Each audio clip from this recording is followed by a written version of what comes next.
Hi everyone, this is Lovelin Johnson, and we're starting a new book this week. Everyone communicates, few connect. And if you have followed along with me, we go through one chapter a week. So this week is chapter 1. Let's get started. Have you ever wondered why people who are less skilled than you keep getting promoted while you don't move ahead? Or have you ever wondered how some people are effortless when it comes to relationships with people while you are struggling to make the connection?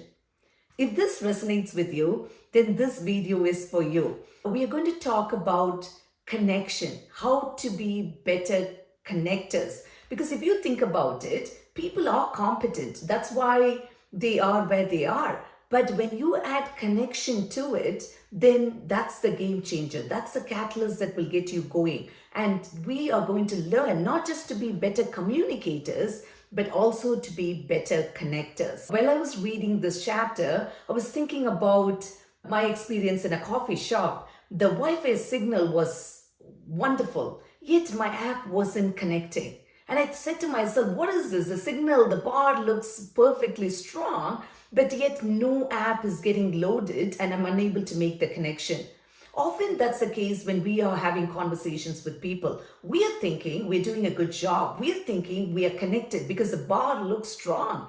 But meanwhile, are we really connecting? Do you know if you are connecting with someone?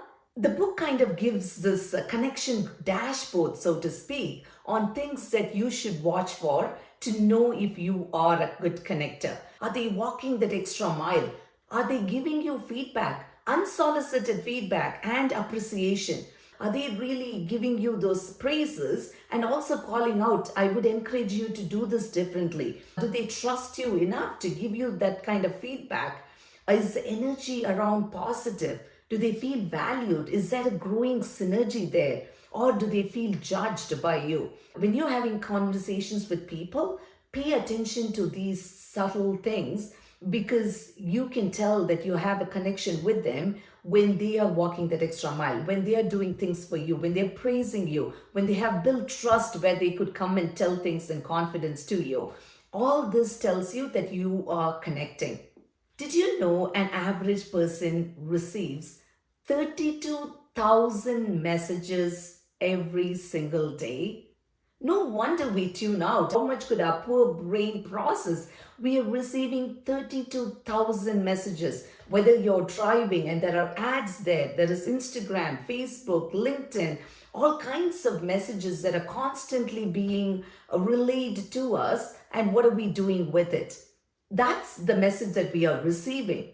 Did you know an average person speaks 16,000 words a day? 16,000 words a day. In a week, they are finishing a book. If someone is typing out every word that they are saying, in a week, the words will fill a book. Imagine you would have 52 books like this if you have all your words captured. I couldn't help but wonder how many of those 16,000 words that I speak in a day are meaningful. How many of it is truly making a difference? How many of it is impactful? Or are those just words that fall flat and don't make an impact at all? Because I'm the talkative one in my house. So when I read average 16,000, I'm thinking maybe it's 20,000 for me. And imagine those 20,000 words. What percentage of words matter? Am I thinking through what I'm saying? So I would encourage you to think in those terms because each of us are writing one book a week. Let's make it count. The book talks about the 3 achievement levels: the low achievers, average achievers, and high achievers. If you look at the low achievers, they are caring about themselves, their own security, what is written in the book. They are not communicators. They are not communicating to anyone. If you look at the average achiever, they are production oriented. So they're very results focused and they are often thinking about what are the superiors saying? What are people above me saying? And they kind of lean into those voices and don't really pay attention to the voices that are below them. And if you take high achievers on the other hand, they are focused on production and people, profits and people. These are high achievers. And who do they listen to? They listen to every voice, voices above them, their superiors, people across them, their peers, and then people below them. They lean into and hear their voices, and because of that, they are able to make better decisions. So I hope that we all become these high achievers who focus on production and people, who value people's opinion, so that we listen, we hear, and then come to make our own decisions. When I thought of these high achievers, I couldn't help but think of the thermostats. So a thermometer can just read the room. It can say the room is hot, the room is cold. The thermostat, on the other hand, can regulate the temperature. So a high achiever pays attention, is attuned to what the people are saying, their body language, their emotions, everything. They regulate the temperature. They are not just reading, but they are also adjusting. They are making the changes so that they could connect better. Without effective communication, your potential is locked. Your success is stalled and your frustration grows. And that's why we are here to learn about effective communication. We all know Herb Kelleher. He's the CEO of Southwest Airlines, and the book talks about the story where he was a keynote speaker and he just walked into the room to check the audio and the stage. Meanwhile, a bunch of folks who are seated on the table are inviting him over to come and have a conversation with him. If you think about it, he's the CEO, he's a busy guy, and he has a speaking engagement happening within a few hours. He could have just waved and just walked by, smiled, and that's good enough. But what did Kelleher do? He walked into the room because they invited him. He sat there, listened to their conversations, laughed with them, and when one guy challenged him to make a call to his sister, he even makes that. Why? Because he cared. Imagine those people receiving his message later on.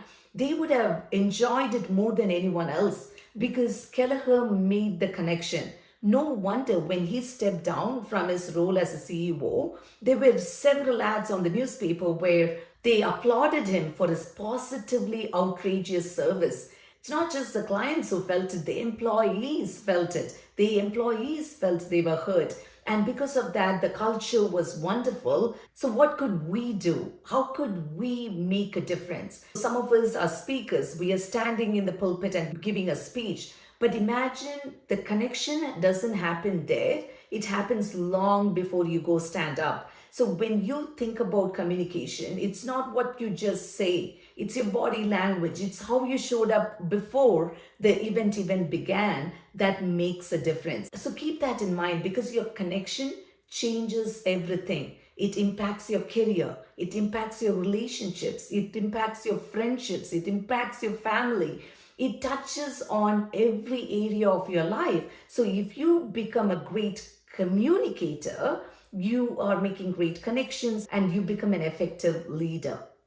Harvard Business Review states that the number one criteria for advancement and promotion is the ability to communicate effectively. If you cannot be an effective communicator, your chances of climbing up the career ladder is harder.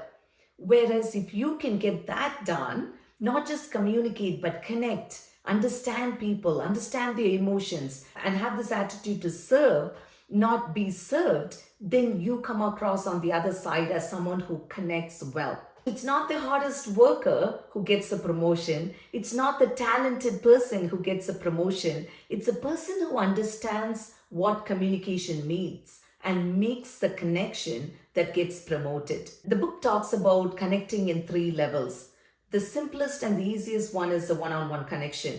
The next one is the team connection, and then comes the public speaking. So let's talk about the one-on-one connection.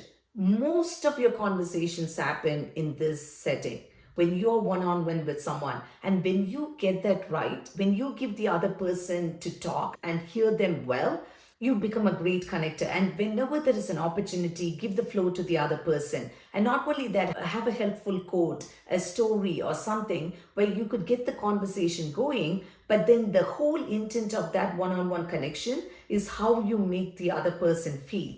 And you want to make them feel loved and seen and heard.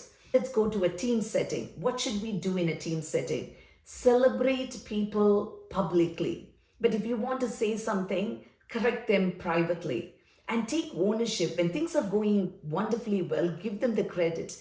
Be the person who's constantly cheering for them. And when things are not going well, you own up to the mistakes and you find ways where you could rebuild the team. The last one is connecting with an audience where you are the speaker. What could you do?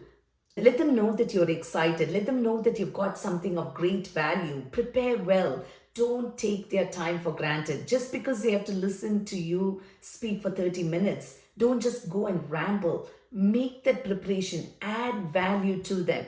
So I would encourage you to not take people's time for granted. Be intentional with your words.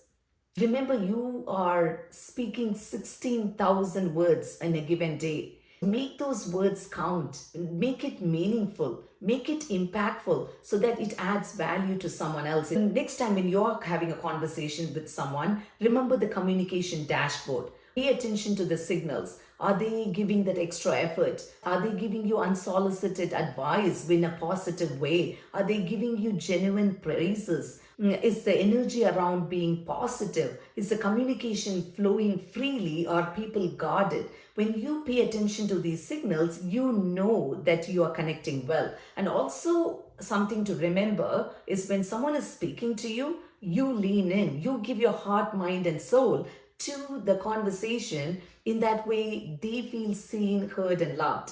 Remember my Wi-Fi signal in the coffee shop where the bar looked so strong, yet my apps wasn't connecting? That's something to keep in mind. You may think you're a great communicator and you may think you're strong in terms of how clearly you can articulate, but if you're not connecting with someone, the message falls flat. I encourage you not just communicate but connect. I hope you found this lesson helpful and I hope you use your 16,000 words wisely. Next week, we'll be looking at chapter 2. Connecting is all about others. I hope to see you there.